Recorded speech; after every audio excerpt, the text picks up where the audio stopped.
I had plans for karaoke with my bestie, but my 5-year-old daughter just wouldn't go to sleep. With no other choice, I took her with me and hired a couple of handsome models at the karaoke place to look after her. Halfway through our singing, the door to our private room burst open and in walked my husband, the one from my arranged marriage, looking like he was about to catch me cheating. "Melody, you've got some nerve, bringing our daughter to meet up with other men." Before he could finish, he took in the scene. His 5-year-old daughter was happily cuddled up between two of the models. Hello everyone! Welcome to Heartbeat Moments. Click the subscribe button to enjoy wonderful novels every day. The story is about to begin. That evening, I had just finished my makeup and was about to head out. But my 5-year-old, who should have been fast asleep, was wide awake. The little munchkin refused to let the nanny put her to bed. She insisted on clinging to me, her beautiful, charming mother. "Mommy, where are you going?" I was spritzing on perfume and casually replied, "I have plans with your Auntie Nancy." After finishing, I bent down and kissed her little cheek. "Sweetie, be a good girl and go to sleep. We'll see each other tomorrow, okay?" Little Lily had adorable baby fat on her face, big round eyes, and fair skin. A truly lovable little girl. She blinked at me, her eyelashes fluttering. "Mommy, I want to go, too." My first instinct was to reason with her. Or maybe just pull the mom card and give her a little scare. Things like kids who don't sleep won't grow tall. I become a natural at those lines after becoming a mom. The little girl just stared at me with those pleading eyes and my heart melted. I told her kids couldn't go to places like that. But she conveniently chose not to understand. Finally, with my meetup time fast approaching, I called my bestie to complain about this sweet little problem. As soon as she heard Lily's soft voice, she shrieked, "My Lily, bring her over. Auntie wants to smother her with kisses." Thanks to a perfect blend of her parents' excellent genes, little Lily had been an adored child since she was a month old. Plenty of people had jokingly asked me and her dad if they could have her. It was rare for me to go out and have fun. After a few minutes of a standoff with my daughter, I just scooped her up and headed out. She was a bit chubby, heavier than I expected. Guess I haven't been hitting the gym hard enough lately. Little Lily was so happy in my arms, kicking her feet and then snuggling her face against my neck. She was considerate. She knew I had makeup on, so she avoided my face. Anyone could see she was a well-raised kid. Nancy was there to greet Lily, dressed in a sexy leopard print chamisole, looking like a total knockout. "Oh, my sweet Lily. Auntie missed you so much." Nancy planted a big kiss on her. Nancy, a master of the dating game, but firmly against marriage. She had a soft spot for Lily, partly because of me. She said the little one reminded her of me when I was young. Little Lily hugged her Auntie Nancy and whispered to her, her voice young and innocent. I threw my hands up. "Well, I brought the kid. Who's watching her?" A kid this age needs constant supervision. Even the best-behaved child will get into something. Nancy, having had her fill of baby cuddling, slowly said, "With me here, you're worried about who's going to watch her." She really didn't look like the babysitting type. And Nancy definitely wasn't.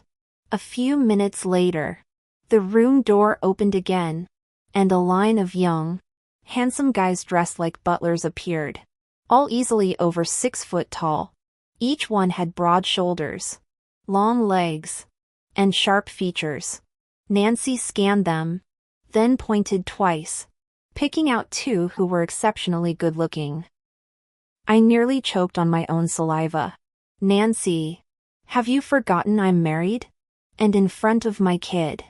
"I know," she said calmly. "They're not for you." She patted little Lily's head. "They're for your daughter."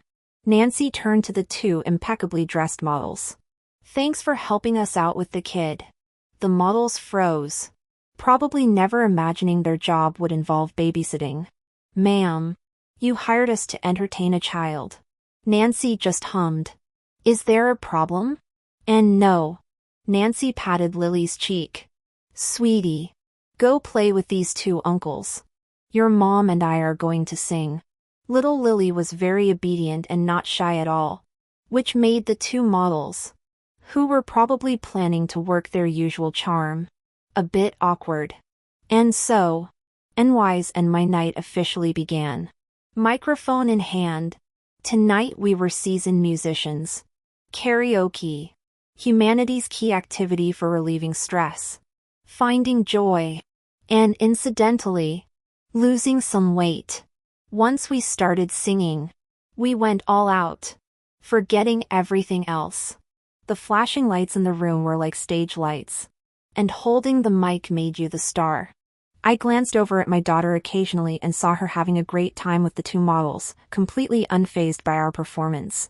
During the breaks between songs, she and the models would dutifully clap and praise us. The emotional validation was almost overwhelming. Such a cute baby. The models were professional, too.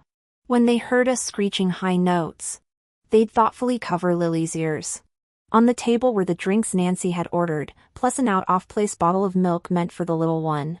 I was so into the singing, I didn't even hear my phone ringing in my bag. So, when the room door was suddenly pushed open, Nancy and I didn't react at first.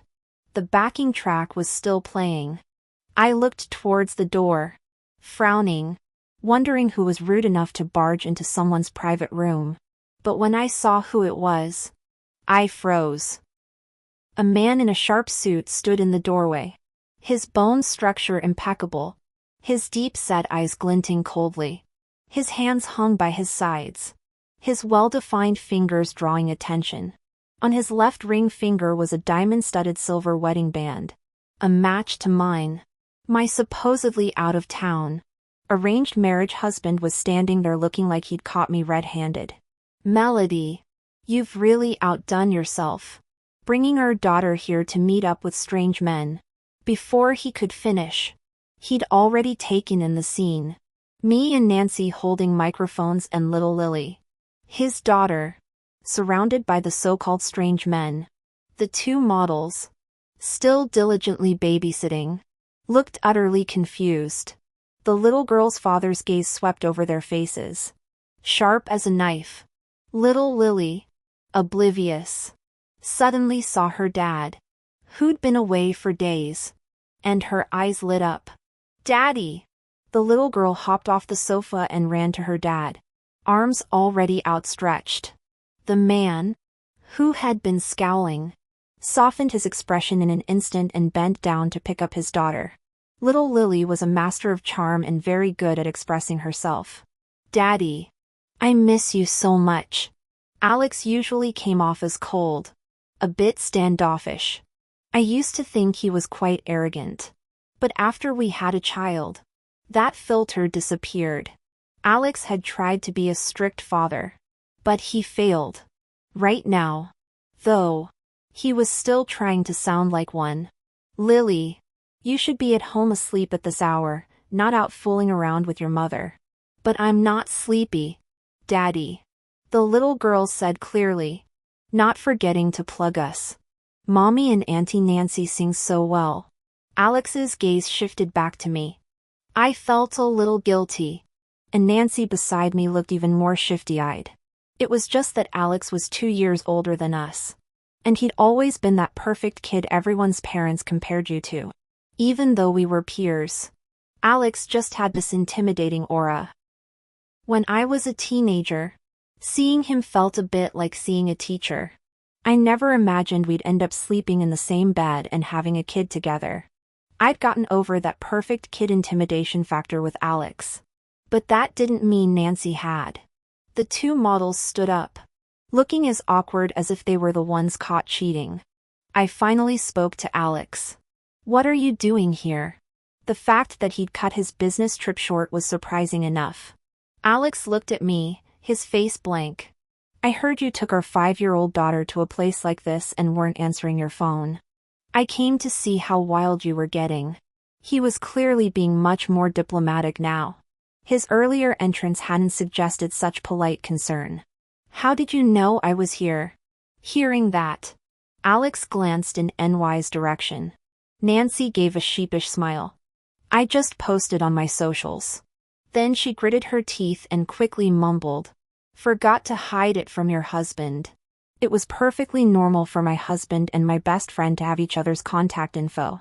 Later, I saw her post. It was a video starting with a selfie of her holding Lily. Then a quick turn, and the camera showed me in a black lace tube top and jeans with the two stunningly handsome Butler D dress models in the background. She'd even tagged the location. Honestly, I couldn't blame Alex for storming in like that. It really did look suspicious. Now that Alex was here, his presence made the models and Nancy a bit tense. But not for long. With the kid's dad here to watch her and me being married, both models ended up singing and dancing with Nancy. Not a single one dared to even look at me during the love song duets. Nancy, probably getting a bit tipsy, didn't care that Alex was there and was having a blast. I got tired of singing and sat down next to Alex. He opened a bottle of water and handed it to me. "Did you just get back?" I remembered my wheelie duties. "Was the trip tiring? Do you want to take Lily home to rest first?" The little girl sitting next to Alex was finally showing signs of her battery running low, nodding her head like a little chick pecking at grain. "No rush, I'll wait for you," he said. Given his dramatic entrance earlier, I couldn't help but see him as a husband worried about his wife straying. Such worries were a bit unnecessary. Although our marriage had elements of convenience, Alex, now in his 30s, possessed a mature, grounded aura that came with age. Yet time had been kind, leaving few marks on his face. He was at a very captivating age. After our lively karaoke session ended, the models, who had received quite a bit in tips, were exceptionally flattering to Nancy. "Come back and see us again soon, ma'am." The other model had a sense of humor. "It's been a while since I made such clean money." Realizing that might sound ambiguous, he quickly added, trying to cover it up, "Ma'am, that's not what I meant. I sell my talents, not my body. But, you know, providing emotional value for customers sometimes involves a little hand-holding or light physical contact." Then the model paused and added, a bit shy, "But if it's you, ma'am, it's okay." He looked like he'd be willing to pay her. Nancy had that kind of charm. On the way back, little Lily was already asleep in her dad's arms. Her cheek, pressed against Alex's arm, formed a cute little squish. When we were leaving, the two young models even gave the little girl a reluctant, fond look. Clearly, little Lily had won over two more strangers with her cuteness. In all my years married to Alex, the one thing I never regretted was having our daughter. The alcohol was getting to me. I leaned my head on Alex's shoulder. He turned to look at me, his tone unreadable. "You can't hold your liquor, yet you still drink." I was happy. I mumbled, rubbing my head against his shoulder. Alex didn't say anything more. Back at our house, he handed Lily to the nanny and helped me upstairs. With only one lamp on, I sat on the sofa and watched in the dim light as my husband took off his suit jacket, revealing the vest and shirt underneath. The tailored clothes outlined his physique. I'd seen the view beneath those clothes many times over the years. When we were newlyweds, I barely dared to look directly. Now it was different. We were an old married couple. I stared openly until Alex noticed my gaze. He walked over looking down at me. "Want me to get you a glass of water?" Alcohol really does give you courage to some extent. I reached up and tugged his tie. Our eyes met and I smiled at him. "Alex, could you maybe kneel down to talk to me?" After that sentence, silence fell from the air to the Miller fortune. A few seconds later, just when I thought he was going to get angry, Alex lowered himself. We were almost at eye level. But because he was kneeling with his knees apart on the floor, I had a subtle feeling of looking down on him. It was psychologically very satisfying. Alex seemed genuinely amused and annoyed. Melody, are you treating your husband like one of your male models? I toyed with his tie and whispered. No one else is here. And it's not like you don't kneel often enough. The meaning of that kneel was easily understood. Alex's eyes darkened a shade. He asked, "Want to take a shower?" I met his gaze and shook my head. "I'll wash up myself. You can manage on your own." Who was he looking down on? I hadn't drunk that much. Alex didn't insist. It was just that when I was taking off my makeup, looking at myself in the mirror, I felt a little reluctant to remove it.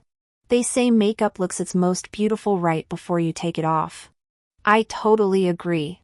So, when Alex walked by, he saw me admiring myself in the mirror for a long time. When I came out of the bathroom, Alex was already asleep in bed. He was lying on his side. It looked like he'd meant to wait for me. Getting back so late after several days on a business trip, he must have been exhausted. I carefully got into bed, didn't snuggle up to him, turned off the light, and closed my eyes to sleep. But sometime during the night, in my days, we ended up holding each other anyway. When I woke up the next day, neither of us was in our original spot. Alex was up early. When I woke, I saw him getting dressed in front of the full-length mirror. "Why are you up so early?" I mumbled. Alex glanced towards the bed. "I promised last night I'd take Lily to preschool." He was a responsible father, a man of his word. The door closed and I was alone again in the large bedroom, but I couldn't fall back asleep. It's true that when you have nothing to do, your mind tends to wander. My marriage to Alex had lasted 6 years so far. To be honest, it wasn't initially about love or affection. My family's company had cash flow problems, and my father thought of marrying me off.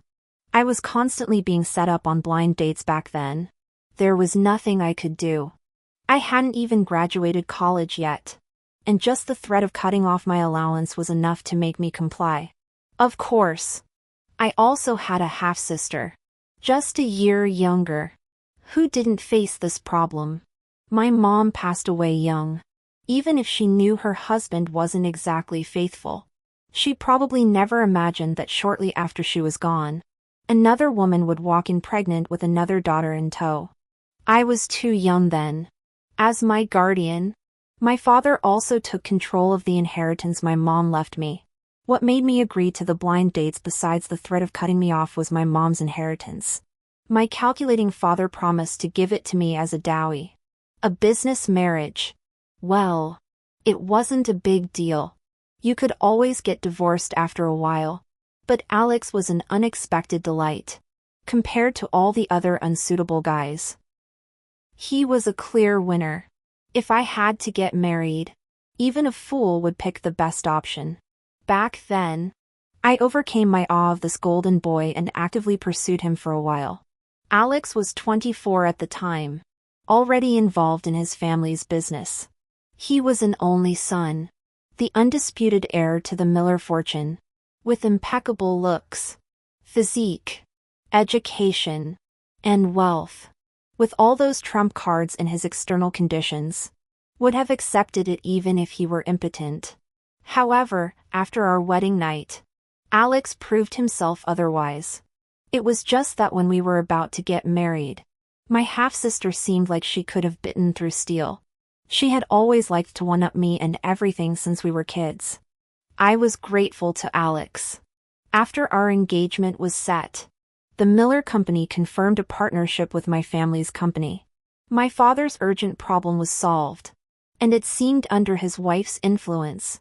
He started evaluating which daughter marrying the son-in-law would bring the most benefit. Naturally, it wouldn't be me. I had no attachment to that family. At that time, Alex and I weren't close enough for me to make demands on him. But one day, Alex held my hand in front of my family's house, in front of all 4 of them. and stated his position. "Sir, I hope you understand. I am marrying Melody. It's not just anyone from your family. If anything improper happens again, I will reconsider our company's partnership." He took the initiative to demand my mother's inheritance and belongings from my father for me. It was just that some of the jewelry had already been worn by others, which was quite distasteful. 6 years had passed in the blink of an eye. Getting pregnant with our daughter wasn't an accident either. I had carefully planned for a child back then. A man is in his prime health for only so many years. The father's genes were excellent. And who knew if he'd pick up any bad habits in a few years? Having a healthy baby while he didn't smoke or drink excessively was more important than anything. And then came little Lily. 6 years later, Alex still hadn't picked up any bad habits. He didn't smoke and only drank moderately at business dinners or with friends. Combined with his looks and money, he was truly a prime catch. I drifted off into a groggy nap. And in my hazy state, I vaguely felt someone touching my face. I opened my eyes to see Alex. "You're back. No work today." Alex's voice was closer. "No work. I'm taking the day off." As he spoke, his hand moved downwards, his fingertips lightly teasing my neck, which was one of my sensitive spots. The curtains were drawn, but it was definitely daylight now. A little daytime delight. Alex wasn't usually like this. He leaned in to kiss me, but I pushed him away. "I haven't brushed my teeth," I said, rejecting this tempting offer. Besides, he might be off, but I had to work. To put it bluntly, even though my father basically sold me off, at least he got a good price. I, riding on Alex's coattails, had managed to get a branch company to manage. That company was barely alive when I got it. I poured my heart and soul into reviving it. During these years, I even got pregnant and had a child. There were some tough times in between, but I got through them. "Can't you take the morning off and rest at home, Miss Melody?" Alex murmured, burying his face in my chest. His pajama collar was open, and I could even feel his warm breath. Alex definitely looked like he had some needs. I stroked his ear, my mind starting to wander. Alex's charm hadn't faded a bit. If anything, it had grown since he became a father. His aura had subtly changed. When we first married, he was cool and reserved, only showing moments of shyness in bed. Although I didn't mind if he had a past when we married. A somewhat inexperienced husband on our wedding night was a pleasant surprise, especially since Alex was a fast learner. After becoming a dad, his maturity was layered with a new tenderness. "Nope." I sat up abruptly, firmly rejecting his advances. Alex wasn't one to insist. He watched me bustle around, washing up, doing my makeup, and changing. Before I left, I managed to give him a quick kiss. "I'll be back early tonight."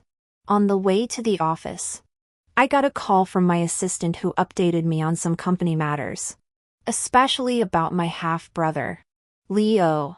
My father, after seeing me revive a dying company, now wanted a piece of the pie. He didn't value it himself, but he wanted it to be a stepping stone for his precious son's resume. So he'd placed his son, still in college, as an intern with me. He'd caused me quite a bit of trouble. After marrying Alex, I had my fair share of social obligations. Thanks to him, I was well received in the circle of wealthy wives. A man who can support a woman's rise is more attractive than just good looks. I learned early on that in the world of fame and fortune, any usable external factor could be a stepping stone for me. So, what if I relied on a man? The invitation came suddenly. I had promised to be home early, but now I had to break my word. I didn't expect Nina to be there, though. My sister, just a year younger than me. She resembled her mother more with delicate, captivating features. I don't know if I influenced her, But I heard my stepmother and father were constantly worried about her marriage prospects. Na never seemed to find her own golden boy. Having lived under the same roof for over a decade, I could guess some of her thoughts. She didn't want her future partner to be overshadowed by my husband. Her identity had always been awkward. When my mother passed away, I was 8 and she was 7. When she was brought to our home, anyone could tell she was my father's biological daughter. That meant she was illegitimate. The more you lack something, the more you care about it. Sis? Na said uncharacteristically, taking the initiative. Haven't seen you in a while. You doing okay? She was wearing a white slip dress, still looking pure and pretty. I nodded. Everything's fine. Na was different from before. She used to wear her heart on her sleeve, but she'd clearly matured in recent years. She leaned in conspirator ally. How's brother-in-law doing lately? Na had given up any ideas about Alex a long time ago. She had her pride, but not too much. Bringing him up now. I didn't think she was wishing me well. Suddenly, there was a small commotion ahead. I looked up and saw a woman in a blue cheongsam gracefully descending the stairs, holding the hand of a little boy a few years old. In front of her was the host of the party, Miss Davis, a rather influential lady whose own family and husband's family were both quite prominent. Everyone, let me introduce you. This is Lisa, a new designer our studio is collaborating with. And this is her son, MS. Davis owned a jewelry brand that was doing well and was somewhat well known. I didn't think much of it at first. But at that moment, I felt several pairs of eyes subtly turned towards me with an ambiguous gaze that wasn't clearly friendly or hostile. MS. Davis introduced her designer friend to the people around. Naturally, including me. MS. Lisa walked up to me, smiling gently. MS. Melody. Hello. She didn't ignore Nina standing next to me. And Miss Nina, compared to Mrs. Miller. I actually preferred people to use my own surname. But in different contexts, the implications of a title can vary. Nice to meet you, Miss Lisa, I said with a smile. Shaking her hand, Lisa looked down at her son and said softly, Finn, this is Auntie Melody. Say hello. The boy, who looked about Lily's age, was very well-mannered. He looked up at me and said politely, Hello, Auntie Melody. A very sweet and good-looking child. Na chimed in with a smile. Miss Lisa, your son is so lovely. Didn't his father come along? Finn is so handsome. His dad must be quite good-looking, too, right? After that, MS. Lisa's smile clearly faltered for a moment. She said, his father and I separated a long time ago. Na's comment was a bit like rubbing salt in the wound. She feigned surprise. Oh, I'm so sorry. I didn't know. I wonder who could be so unlucky as to not cherish a beautiful woman like you. Miss Lisa. For me, this conversation was just a minor interlude. But as MS. Davis continued to introduce Lisa to others, now whispered suggestively in my ear, Melody. Don't you think that boy looks awfully familiar? I didn't answer. But Na continued herself, lowering her voice, dropping the pretense. Melody, don't you think he looks like your husband? When I got back to our house, it was quiet with only a light left on for me.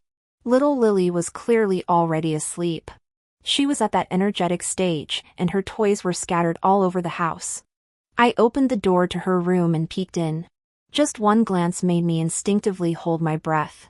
On the whimsically decorated bed lay my little daughter and her father. Alex still had a fairy tale book in his hand. It looked like he'd fallen asleep himself while trying to lull his daughter to sleep. That storybook was different from the usual children's books. Alex had specially commissioned someone to write it. He used to complain that popular children's books taught kids the wrong things. He didn't want his daughter to become a mermaid who traded her beautiful hair and voice for legs. nor a Snow White who needed a prince's kiss to be revived.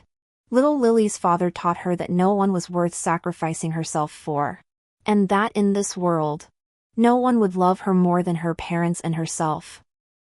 More than a man's love, she needed power and wealth. Although I thought such lessons were a bit premature, her dad didn't seem to think so. The sight of the father and daughter sleeping was truly heartwarming. Just Lily's existence alone made me not regret marrying Alex. I tiptoed out, closed the door, and went back to the master bedroom to wash up.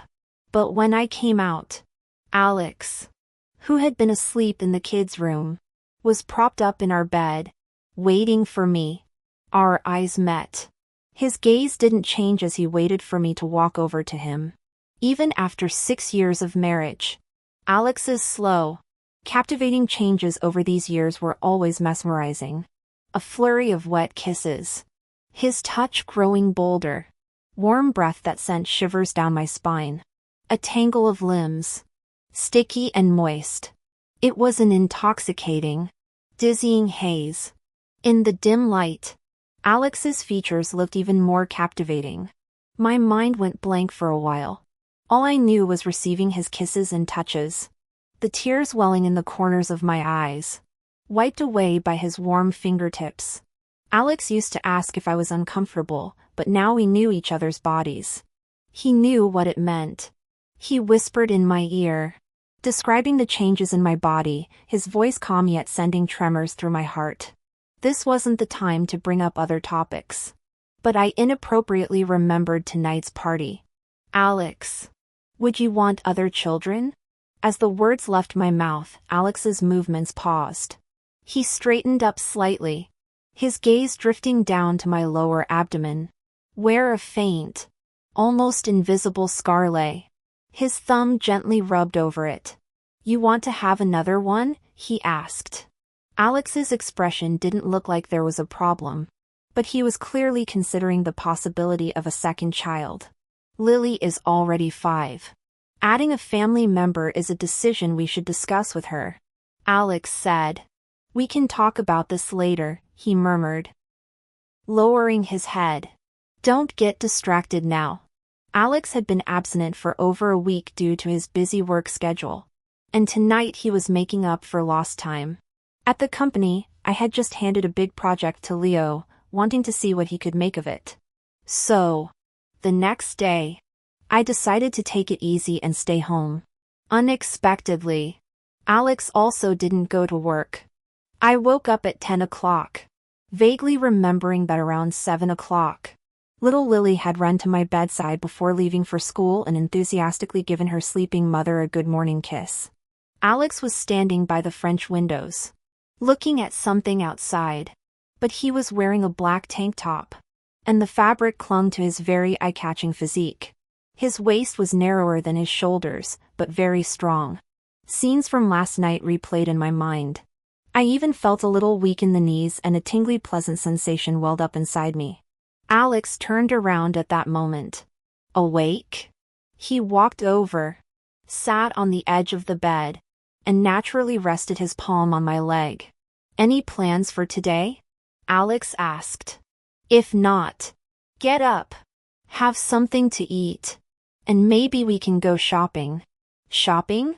The last time I remembered going shopping with Alex was probably 3 months ago, and we'd taken our daughter with us then. It was more of a family outing. Isn't your company busy? I considered myself a rather understanding wife. You can go to work. You don't have to keep me company. Alex took my hand, casually playing with my fingers, even twirling the wedding ring on my ring finger. He looked down at me. Why do you think I'm keeping you company? Alex leisurely parsed my words.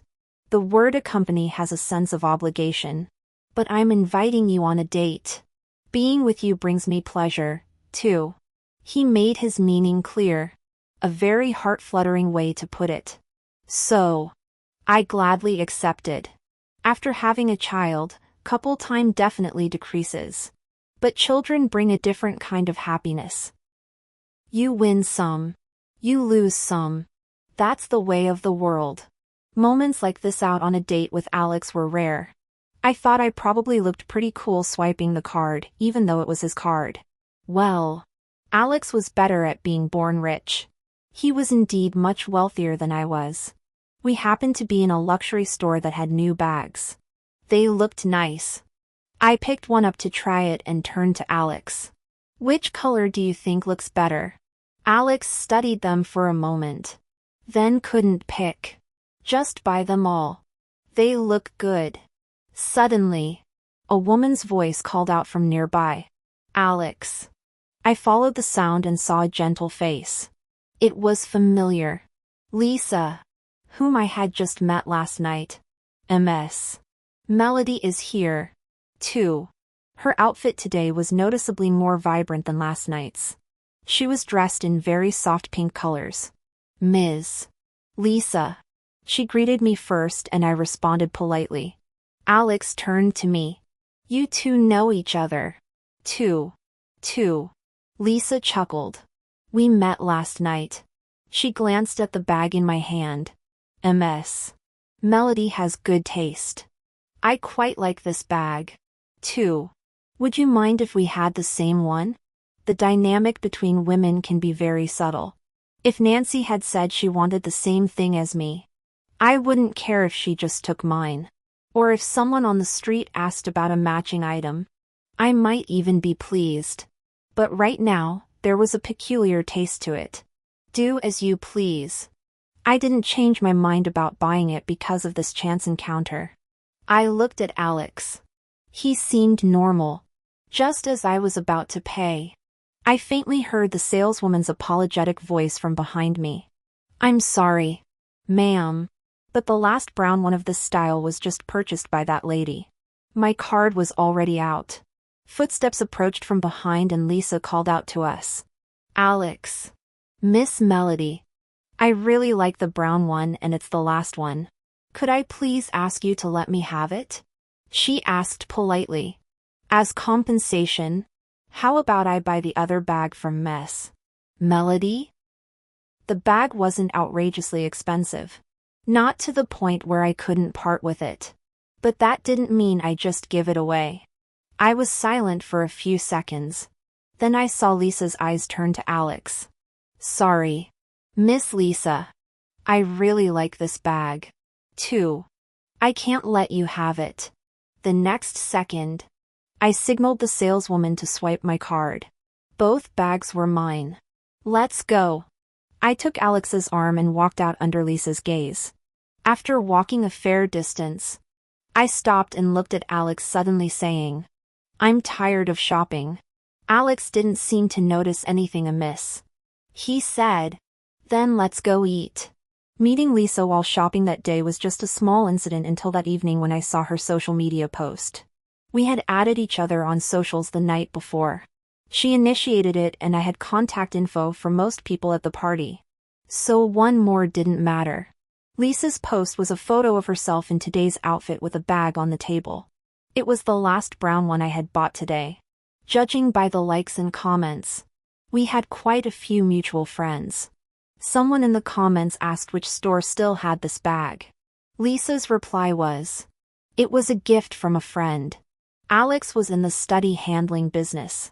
Little Lily was chattering beside him about her day at preschool, eventually talking herself to sleep. Such a cute baby. Lulling herself to sleep. I carried her to bed, tucked her in carefully, and bent down to kiss her little cheek before going out. Alex worked late. I was tired from a day of shopping and fell asleep before he came to bed. When I woke up the next day, the spot beside me was empty. I asked, and Alex had gone to the company early in the morning. Downstairs, little Lily was still eating breakfast. "Mommy, can you take me to preschool today?" my daughter asked, looking at me with pleading eyes. "Sure." Little Lily sometimes came home and relayed compliments her classmates had given about her dad and me. Of course. Most of her classmates came from well-off families, and their parents were often good-looking, too. The car stopped in front of the preschool. I held Lily's hand as we walked to the entrance. just about to hand her over to the teacher. I looked up and saw Lisa and her son. "Mommy, that's the new classmate in our class," my daughter's soft voice said. "Miss Melody, you're dropping off your child, too." Lisa saw me. My smile was faint. What a coincidence. Yes. I just moved back to the country recently. I heard this preschool is good, so I enrolled my son. I didn't expect your daughter to be here, too. She looked at my daughter and said softly, "What a beautiful little girl. What's her name?" Before I could answer, her son chimed in, "Mommy, this is Lily from my class." I patted my daughter's head. "Lily, this is Auntie Grace." Little Lily looked up and politely said, "Auntie Grace." The two children went into the preschool with their teacher. Lisa then remarked, "The two kids look quite like a brother and sister standing together." But right after saying it, she laughed and explained, "I mean, Finn is a few months older than Lily. Don't misunderstand." One afternoon, Nancy called me in a panic. "Melody, what's this I hear about your husband having an illegitimate son? Where did you hear that? Hey, if it's reached me, it's probably all over town.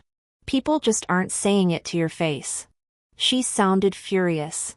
"That Alex. He looks so proper, but he's pulling this pre-marriage secret child stunt. That Lisa.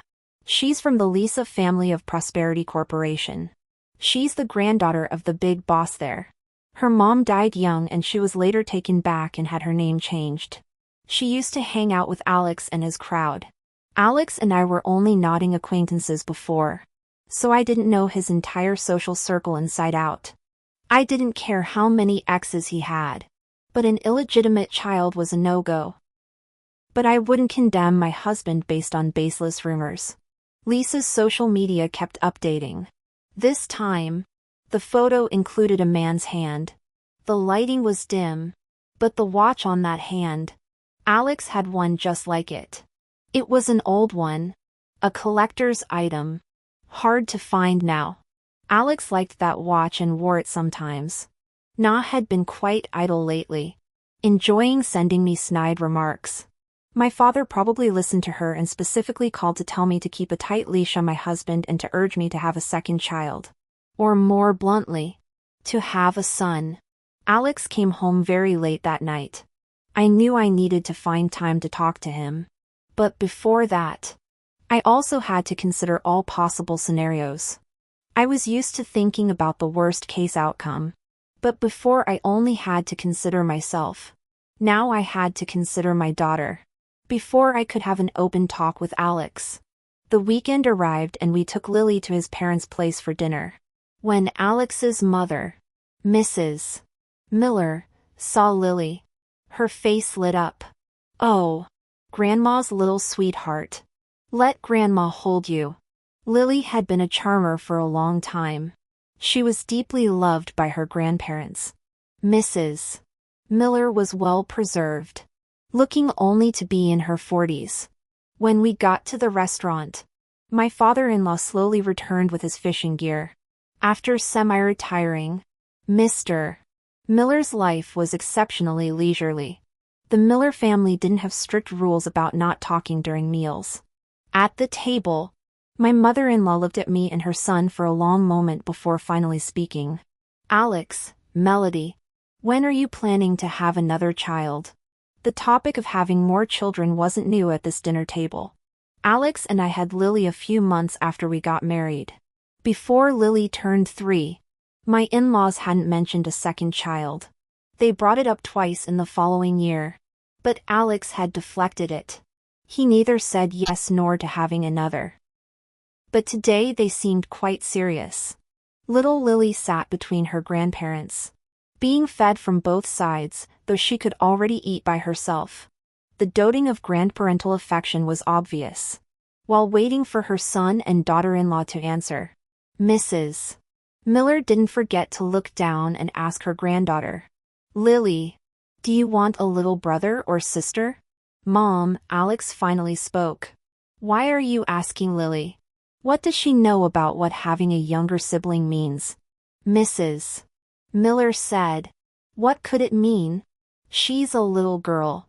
Having a sibling means they can support each other, grow up together without being lonely, and a brother can protect his older sister.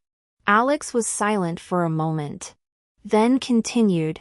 So, what you two mean is, you want Melody and me to have a son to protect Lily? This remark seemed to amuse Alex. He chuckled. If Lily is an only child, then all of Melody's and my assets will eventually belong to her, including the inheritance rights to the company, Alex said calmly. If we have a son for her, as you say, does that mean we're defaulting to leaving the company's inheritance rights and most of the assets to her brother? Dad. Mom, is this what you call protection? His words left his own mother somewhat speechless. Alex. My father-in-law spoke up. It's not calculated like that between siblings. Having another child just means another option for an heir. How can you be sure Lily will have the capability? What if she doesn't want to manage the company later on? If she doesn't want to manage it, will her younger sibling necessarily want to? Alex said gravely. I will teach her how to manage the company. If she doesn't want to later, she can hire someone to manage it. Whether or not to have another child is between Melody and me. But if it's about giving Lily a companion, it's unnecessary, Alex said, coolly turning their argument back on his parents. After all, as an only child for 30 years, I haven't felt particularly lonely. Of course, if you two want to try for a second child yourselves, I have no objection. My father-in-law looked like he really wanted to scold his son, but probably held back because his granddaughter was present. After the meal, Lily was taken to the yard to play by the nanny. My in-laws' gazes swept over my face. Then to their son. After a moment's hesitation, Mrs. Miller spoke first. Lately, some rumors have reached us, and we want to talk to you both about them. I had a feeling and glanced at Alex. The next second, Mrs. Miller looked at her son. Alex, your father, and I heard you have an illegitimate child from before your marriage. Before he could discern if his mother was joking, Mrs. Miller looked at me. Melody, have you heard about this? I lowered my eyes slightly. There have been some rumors. I haven't had a chance to verify their truthfulness yet. Alex turned and looked at me. Melody, we will not support anyone who tries to destroy your marriage with a child. My in-laws stated their position clearly. But if the child is really Alex's, we can't ignore it either. Can you understand that? Similar disputes were not uncommon in wealthy families. Alex's parents were very rational. Their stance was understandable from their perspective. And from my perspective, at most, I could blame my husband for being careless before marriage. Alex listened for a while and finally understood the whole story about him supposedly having an illegitimate child. He thought for a moment, then gave his answer. Not mine. If it's not yours, why are there such rumors? Alex's father asked. I've seen a photo of the child. He looks a lot like you when you were little, his mother said, hesitating. She handed him her phone, which displayed a photo. Lisa's son, Finn. Alex stared at the photo for a long time and said, I probably have a photo of myself dressed similarly from when I was a kid. If he were my son, she could just show up and demand a paternity test. What's the point of deliberately dressing him like me as a child? Besides, Alex's tone had a calm sort of craziness. I never slept with her. If this child is really related to me, Dad, shouldn't you perhaps re-examine your own past? Unsurprisingly, he got yelled at. His dad picked up a nearby teacup and threw it at him. I followed Alex to the backyard. Little Lily was playing happily by herself in the yard. So, is this why I've been getting the cold shoulder lately? Alex's voice came from behind me. You haven't wanted to talk to me much these past 2 days. No kisses. No hugs. I didn't say anything, so he took it as a yes. Anyone else? Fine. He stepped closer, leaning down to whisper in my ear, his voice soft. But you know who my first time was with, don't you?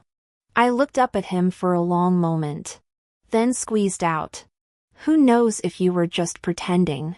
He looked like he'd been unjustly accused, and a frustrated laugh escaped him. Really? Melody? You're something else. Any other suspicions? Spit them all out at once so you don't overthink things. Since Alex said so, I didn't hold back. A few minutes later, he was scrolling through my phone, which was open to Lisa's social media feed. This hand is indeed mine, he said. But the next second, he took out his own phone and dialed a number. After a few rings, one of his friends answered. Yo, Mr. Big Shot Alex, what can I do for you? Last Thursday night. What was I doing? Huh? The person on the other end was caught off guard. Is this really you? However, his friend obliged and recalled last Thursday. Wasn't that when William organized a get-together? Said we should hang out. You refused to have more than a couple of drinks, acting like I was trying to poison you. Do you remember who else was there? William set it up. Me. You, Evan. And his fiancée. Oh. And Gary, Lisa. And his cousin Lisa. What's up with you? Lost a game of truth or dare? Or did your wife catch you on the prowl? Haha. After laughing and noticing Alex wasn't saying anything, the friend cautiously asked. Did she really catch you? Alex said. It's nothing. Then he hung up. He turned to me. We did meet that day. But there were other people.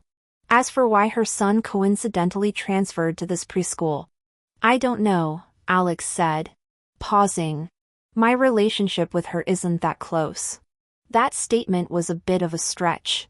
Counting the time, they had known each other for at least a dozen years. Lisa and I were on good terms between high school graduation and freshman year of college. You could say it was ambiguous. But I studied abroad for college and she was in the country. She probably had other boyfriends during that time. We didn't get together after I returned and it's even more impossible now. Alex briefly explained his past with Lisa. Have I done anything wrong lately to make you doubt your husband's loyalty? Alex asked. I was speechless. Before I could say anything, Alex continued. Melody, are you by any chance jealous? Jealous? That sounded a bit dramatic. After all, when I married Alex, it was considered me marrying up. I had always tried to maintain a rational mindset towards this marriage. People's hearts are the easiest things to change. I didn't know if Alex would be like my father, wanting to have his cake and eat it too, a wife at home and mistresses outside. But for these 6 years, Alex had behaved too well. Falling for him was an easy thing to do. The conflict between staying rational and an irresistible urge to fall deeper. I'm not. I denied it instinctively. Alex, however, stared straight at my face, then sighed softly after a moment. Next time something like this happens, just tell me directly. There's nothing that can't be discussed between a husband and wife. There still were some things. I opened my mouth about to say something when little Lily ran over like a cannonball, hugged my leg, and grinned so wide her eyes crinkled. Mommy, Daddy. She had run so much that the little pigtails on her head were messy and she was sweaty. Alex had done her hair. Of course. He wasn't a pro at styling his daughter's hair from the start. Lily, wipe your sweat, Alex said, squatting down to wipe her forehead. Daddy, there are little bees in Grandpa's garden, she announced, sharing her groundbreaking discovery. Really? Our Lily noticed that. That's amazing. Alex smiled at his daughter.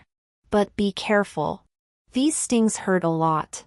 After the weekend, Alex, playing the victim of a false accusation, managed to get quite a few favors from me. For a couple with a child, even in a big house, private time was sometimes hard to come by. So, sometimes we'd play hide and seek with our child. Little Lily was past the age of crying her eyes out if she couldn't find her parents for a short while. Especially when she knew they were playing hide and seek with her. She would only become more determined. While our daughter was happily searching for us all over the house, I was being kissed by Alex, pressed against his desk in his study.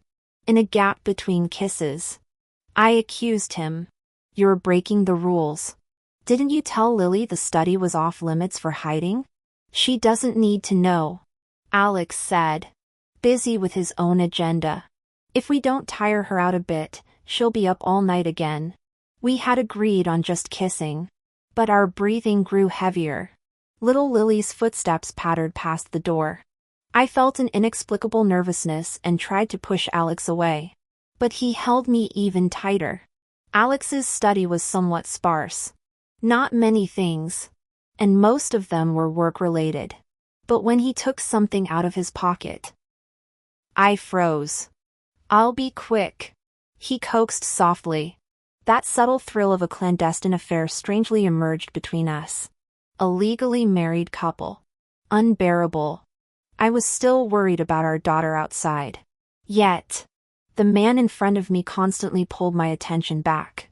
Finally, while I was still recovering in his chair, Alex, fully dressed, went out to be caught by his daughter, who was engrossed in playing hide and seek. I hid until the very end, changing locations before being found. Little Lily asked, "Mommy, where were you hiding?" "I looked for you for a long time." It seemed the matter concerning Alex and Lisa was over. The illegitimate child issue, too. If it were really his, he wouldn't have needed to deny it in front of his own parents. But I didn't expect there would be a follow-up to this. Not long after, one evening, Nancy barged into my house. "Sweetie. My Melody. Big news." I was looking at the company's recent financial reports when she arrived. "What's wrong? Coming over so late?"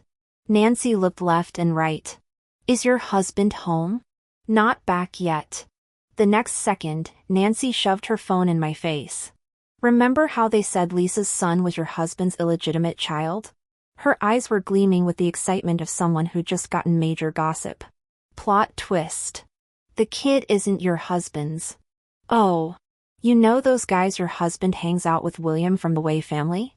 It's his." This revelation stunned me. William. He was indeed one of Alex's childhood friends. A year older than him. But he had married early. Even before Alex and I did. To a young woman from a comparable family. Their son was just 2 months older than Lily. We had seen them many times. Nancy was great at summarizing, laying out the story in a few words. It was a typical tale of young lovers having a secret affair for years. The man's family, however, had an arranged marriage for him with someone from a better family with deeper business ties. The couple broke up unhappily and she left pregnant. Now she was back trying to claim something for her son. The man had tacitly acknowledged the relationship, buying her a house and a car, and even enrolling his illegitimate son in the same preschool as his legitimate child. Dragging Alex into it was more like using his name as a cover. My family background couldn't compare to the powerful backing of William's wife's family. So Lisa wouldn't easily trouble Alex or say demand a divorce. As long as Lisa didn't explicitly name the father, the rumors would persist. William helping to take care of the child might even seem reasonable. Now I hear they're going through a messy divorce. This drama is pretty intense. "Huh?" Nancy remarked. "Your husband's choice of friends isn't great either. Trying to pin the blame on him." I remembered the last time I saw William's wife. She had even offered me a few words of comfort. My feelings were quite complicated. However, just as Nancy was talking about him, Alex arrived. His car pulled up and soon he was inside. He came face to face with Nancy. "Nancy's here," he said calmly. Staying over tonight? Nancy had stayed over before when she was going through a breakup. She stayed for a few days and I slept with her. Alex had been a little put out. No. I just came to say something and I'm done. Nancy fled faster than anyone. It's getting late. I'll head back. Alex sat down next to me, slowly unbuttoning his cuffs. I turned and looked at him expectantly. William's situation. Did you know? I knew. I paused. Lisa's son. How was it discovered? Alex said. I told them. I didn't expect him to be behind this. How did you know? Alex turned to look at me. His eyes lowered and squeezed my hand. Lisa wouldn't involve her son with me for no reason. She can't afford to offend me. The Lisa family had arguments over her unmarried pregnancy, and they even sounded me out before, probably believing the rumors that it was my child. He paused. It's easy to check. Lily's preschool isn't that easy to get into. Just see who handled the enrollment. And all I had to do was inform his wife. She'd find the evidence herself. Alex's tone was so calm. I cautiously asked, "Aren't you guys pretty good friends?" If he truly considered me a friend, he wouldn't have tried to pin this kind of family-wrecking blame on me.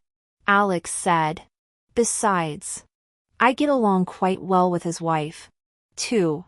Helping either of them is still helping someone." William's wife's family company had a major ongoing project with Alex's family business, and they had all known each other for years. Their relationship was indeed good. Alex lost a friend he had grown up with. He didn't say it, but he was clearly not in a good mood recently. Naturally, I tried to comfort him. However, the branch company I managed also ran into some trouble. Previously, Leo had complained that I only gave him menial tasks. Through our shared father, he put pressure on me and eventually got a project from me with him as the person in charge. But Leo oversimplified the business and his father overestimated his son. For the project Leo was in charge of, he chose an unreliable wholesaler and bought a batch of low-quality raw materials at what seemed like a bargain price. My father condescended to call me, the gist being that I should take responsibility for this and fix it. "Dad, your son made this mess and you want me to take the fall?" "Melody, that's your brother." The man on the other end of the line was as always fond of emotional blackmail. "He's only 20. You gave him such a big project. Weren't you deliberately trying to see him fail?" Interesting. Initially, they complained that I marginalized Leo. Now that things went wrong, it was my fault. Dad. I wasn't much older than him when I took over the branch company. I could manage this company, but he can't even tell a good supplier from a bad one. A few words of praise and he gets carried away. It just shows how useless he is. You should be careful. The family fortune might be squandered by him. Melody, you dare talk to your father like that now? There was nothing I didn't dare. But one thing was true. My father, well, he was still the head of the Sue family, and he had plenty of ways to make me unhappy. In the end, this matter still fell on my shoulders because I was the head of this company. Mismanagement of personnel was also my responsibility. So I took the opportunity to resign and take the blame. I heard Nina immediately took my place. But soon many mid to senior level employees from the branch company resigned one after another. On the other hand, I had broken free from the family and also poached those people. I had been in a great mood lately. I went out with a few friends and stayed out quite late. By the time it ended, I was a bit unsteady on my feet from drinking, but very happy. Alex came to pick me up with our daughter. The driver had an MPV. Lily's car seat was in the middle row. After Alex buckled her in, he came to the back to look at me. In my hazy state, Alex's handsome face swam before my eyes. I couldn't resist reaching out to touch it. "Alex, can I have a kiss?" Alex paused for a moment, then said softly, "Kisses at home." Little Lily turned around from the front and questioned sternly, Daddy, why don't you kiss Mommy? She then added eagerly, Mommy, if Daddy won't kiss you, I will. Alex was speechless. He said to his daughter, Lai, turn back around and cover your eyes. The partition between the front and back had been raised long ago. Currently, little Lily was the only adorable third wheel in this space. She obediently turned around and covered her eyes. Alex leaned down and lightly touched my lips. His voice laced with a smile. How much did you drink tonight? I held up a hand indicating just a little. You can't hold your liquor yet you still drink with those hard-drinking friends of yours. He pecked my lips again. So drunk? Do you even recognize your husband and daughter? Of course I did. I wanted to argue. But Alex kissed me more deeply then, and I forgot what I was going to say. Alex had me lie with my head on his lap. His jacket draped over me. He was looking at something on his phone with one hand while the other rested on my neck. His thumb gently stroking my chin. However, as the car moved, he must have gotten distracted, forgetting the situation. Forgetting our daughter was in the front seat. His fingertips traced down my collar, slipping inside. He realized his mistake and pulled his hand out. He looked down and met my eyes, which were brimming with a smile. My lips curved upwards. Alex, uncharacteristically childish, reached up to cover my mouth. But covering my mouth only left our eyes to meet. He glanced towards the front, saw our daughter obediently looking out the window, then leaned down and kissed my eyes. The drunkenness from that night lingered. Later in the bathroom through hazy eyes, I looked at my husband.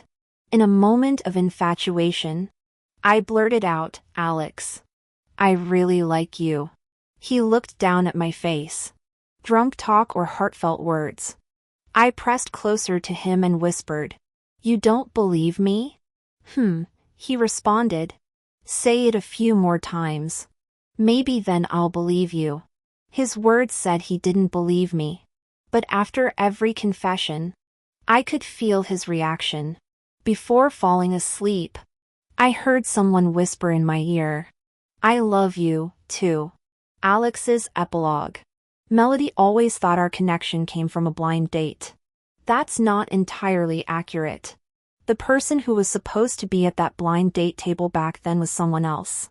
I forget who. Not an important person. I remember someone mentioning it at a private gathering, their words dripping with disdain for Melody's family background. Feeling she wasn't good enough for them, they planned to stand her up at the blind date, make her wait so she'd get the message. He mentioned the restaurant. The speaker was careless, but the listener, me, paid attention. Somehow, I remembered the restaurant's name. That day, I happened to be passing by and saw her through the transparent wall. So, someone else didn't go to that blind date. I did. Of course. I knew Melody, but our first real meeting probably traced back to her mother's funeral. That year, she was just a pitiful little thing, her eyes red from crying. In the many years that followed, she remained an impression. My initial intention was to tell her she didn't need to wait any longer. But when we were face to face, I sat down. And then I thought getting married sooner rather than later wasn't a bad idea. Melody's eyes could speak. They could stare at you until your soul was captivated. She was very proactive at first. It was clear I was the most satisfactory among her many blind dates. Her pursuit methods weren't very sophisticated. But that didn't matter. I was falling for her a little. Her situation at home wasn't great. People online say pitying a man is the start of misfortune. Conversely, pitying a woman is the start of happiness. Sure enough, I soon had both a wife and a daughter. Little Lily is like her mother. Cute, adorable, and a little charmer. Melody and I didn't have a second child.